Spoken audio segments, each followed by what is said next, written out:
സ്നേഹിതരെ, ഏവർക്കും സ്വാഗതം.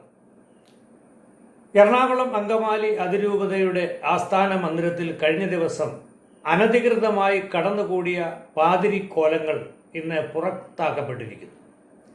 വിശ്വാസ സമൂഹത്തിൻ്റെ നിരന്തരമായ തീക്ഷ്ണമായ നിലപാടുകളും ഒപ്പം ശക്തിയും ബോധ്യമായിട്ടാണ് അത് ഇപ്പോൾ നടപ്പിൽ വന്നത്. ഇന്നലെ രാത്രി ഏതാണ്ട് 11:30 മണിക്ക് ഞങ്ങളൊരു 5 പേർ ഈ ആസ്ഥാന മന്ദിരത്തിൻ്റെ ഉള്ളിൽ കടന്നിരുന്നു എന്ന കാര്യം ഞാൻ മുൻകൂർ അറിയിച്ചിട്ടുള്ളതാണ്. അപ്പോൾ അവിടെ കടന്നു വന്ന പോലീസ് ഉദ്യോഗസ്ഥന്മാർ ഞങ്ങൾക്ക് നൽകിയൊരു വാഗ്ദാനം അവർ പാലിച്ചിരിക്കുന്നു. ഞങ്ങളവിടെ കടന്നു ചെന്നപ്പോൾ ഇവരെ സമീപിച്ച് ഇവർ ഞങ്ങളെ സമീപിച്ച് സംസാരിക്കുമ്പോൾ ഞങ്ങൾ ഒരേ ഒരു ഡിമാൻഡ് അവരുടെ മുമ്പിൽ അവതരിപ്പിച്ചിരുന്നു.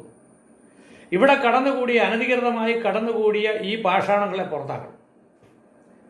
അവർ പറഞ്ഞത് ഞങ്ങൾ പുറത്താക്കിക്കൊള്ളാം, അതുകൊണ്ട് നിങ്ങൾ പോവുക. ഞങ്ങൾ ഈ ഒരു കാര്യം മാത്രം തറപ്പിച്ച് പറഞ്ഞു. അവരുറപ്പും തന്നു. ഞങ്ങൾ സമാധാനപൂർവ്വം ഞങ്ങളുടെ പേരും അഡ്രസ്സും ഫോൺ നമ്പരും എല്ലാം എഴുതി കൊടുത്തിട്ട് ഞങ്ങൾ അവിടെ നിന്ന് പുറത്തു വരികയും ചെയ്തു. ഞങ്ങൾ പുറത്തേക്ക് വന്ന് ഇറങ്ങി വരുമ്പോൾ ചില വിമത കോമാളികൾ അവിടെ നിന്ന് ഞങ്ങളെ ഭീഷണിപ്പെടുത്തുകയും അവരുടെ തന്നെ നൈസർഗിക വാസനയായ അശ്ലീല പദപ്രയോഗങ്ങൾ കൊണ്ട് അഭിഷേകം ചെയ്യുകയും ചെയ്യുന്ന ഒരവസ്ഥയുണ്ടായി. അത് ഞാൻ അവരെ കുറ്റപ്പെടുത്തുന്നില്ല. അവരുടെ ഒരു ജന്മസിദ്ധ വാസനയാണ്, പാരമ്പര്യ ഗുണം എന്നൊക്കെ വേണം പറയാം, ജനിതക വൈകല്യം എന്നുകൂടെ വേണമെങ്കിൽ അതിനെ വിശേഷിപ്പിക്കാം. അതുകൊണ്ട് ഞങ്ങളത് കാര്യമാക്കില്ല. ഇവരുടെ ഒച്ചപ്പാട് കണ്ടപ്പോൾ തന്നെ ഞങ്ങളുടെ കൂട്ടത്തിലയാൾ അങ്ങോട്ട് പ്രതികരിച്ച് പോയി പടി നോക്കാൻ എന്നുള്ള രീതിയിൽ സംസാരിച്ചു. പക്ഷേ പോലീസുകാർ വന്ന് അവരെ അവിടെ നിന്ന് അടിച്ചോടിച്ച് വിടുകയും ചെയ്തു. കാരണം ഞങ്ങൾ സമാധാനപരമായി പോവുകയാണെന്ന് ആ പോലീസുകാർക്കറിയാം. അവരാണ് ഞങ്ങളെ പുറത്തേക്ക് വിട്ടത്.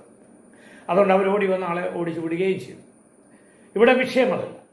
ഞങ്ങൾക്ക് നൽകിയ വാഗ്ദാനം എറണാകുളത്തെ പോലീസ് ഉദ്യോഗസ്ഥന്മാർ ACPയും നോർത്ത് CI അടക്കമുള്ള അവരുടെ സഹായികളുമെല്ലാം ഉള്ള ആ കൂട്ടം പാലിച്ച് ഞങ്ങളെ അത് വിജയമാക്കി തന്നിരിക്കുന്നു. ഞങ്ങളോടുള്ള വാഗ്ദാനം അവർ പൂർത്തിയാക്കിയിരിക്കുന്നു.